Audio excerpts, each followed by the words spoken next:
Blade Runner. The entry of Neptune into Aquarius is approaching, and we can already see the signs of such an event. Signs or happy announcements, each will judge for himself. In the last issue of the magazine, I wanted to throw a stone provocatively on the topic of virtual reality. First, in my opinion, icon of the entry of Neptune into the 11th sign of the zodiac. I wrote briefly some notes on Nirvana by Gabriele Salvatores, and we must note that the stone was picked up by Luigi Ferdinando Moretti, who reports in these same pages his arguments on the topic. So I wanted to return to the subject, and I rewatched the wonderful Blade Runner, the cult movie by Ridley Scott from 1982, a truly unforgettable film, one of the pillars of cinema of all time. Here, several years before Salvatore's feature film, we talk about virtual reality. It is in fact the story of a policeman, Deckard Harrison Ford, of the special unit called Blade Runner, charged with discovering and eliminating replicants, almost perfect clones of humans, used for special jobs in space colonies. Clones are excellent reproductions except for two details.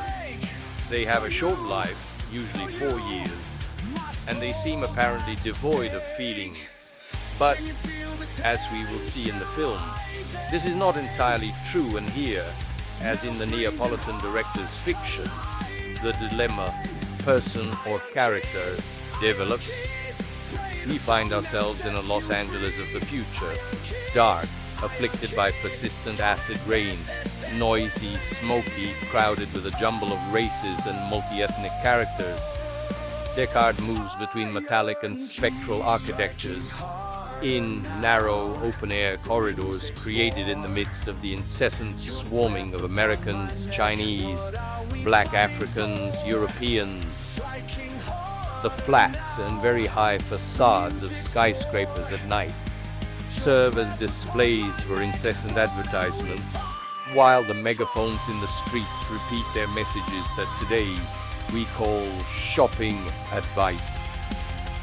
The spoken language is an incomprehensible slang made up of bits of different languages, from German to Puerto Rican to Japanese.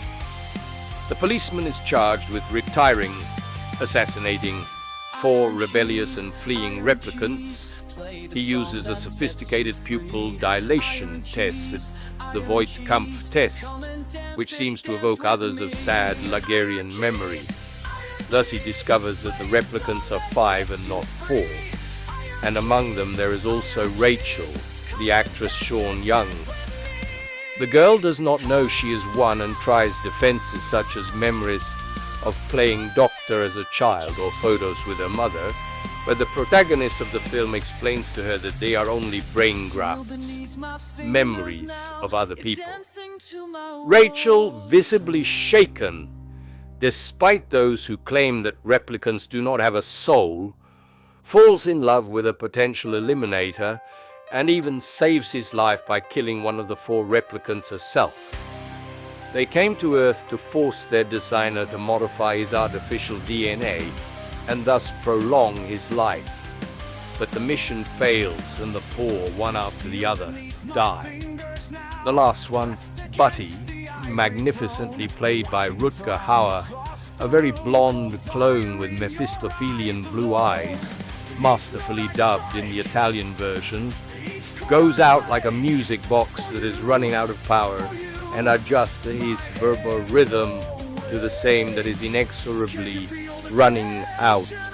But before dying, in an incredible gesture of generosity, he saves the life of his killer. The themes addressed in this film are basically 3, and all concern us closely. They concern us astrologers: death, virtual reality, and the man-machine conflict. The latter was, you will remember already, the leitmotif of 2001, A Space Odyssey by Stanley Kubrick. Man fights with his own machine, the onboard computer, and destroys it to assert his will, but he also becomes its victim because the spaceship will drift in space. Here, however, in a more optimistic vision, it is man who wins over the machine, as stated in the novel Do Androids Dream of Androids by Philip K. Dick, on which the film is based. Virtual reality, or cloning, if you will, is the other great theme of this film, a legend among cinephiles. On this you will find some of my personal considerations in the page of this magazine dedicated to opinion. Virtual reality concerns us all, and will concern us more and more in the future, from prostheses that will replace human organs and tissues, to animals created in the laboratory to improve man's life, to happy pills. But these already exist and go under the name of Prozac. It is an open debate in which we would like all of you readers to participate with original contributions. There is time because Neptune in Aquarius will stop for a long time. The provocation of this pairing goes without saying. Neptune as deception, Neptune as mistake, Aquarius as the future, as science, as infinite possibilities in the hands of man.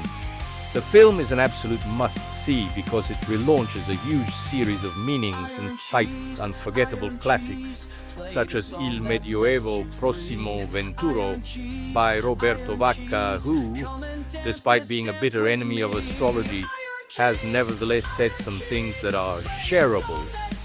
The overall meaning of the film in question is precisely the Middle Ages, a sort of neo-Middle Ages that awaits us if we do not do something truly fundamental in an ecological sense.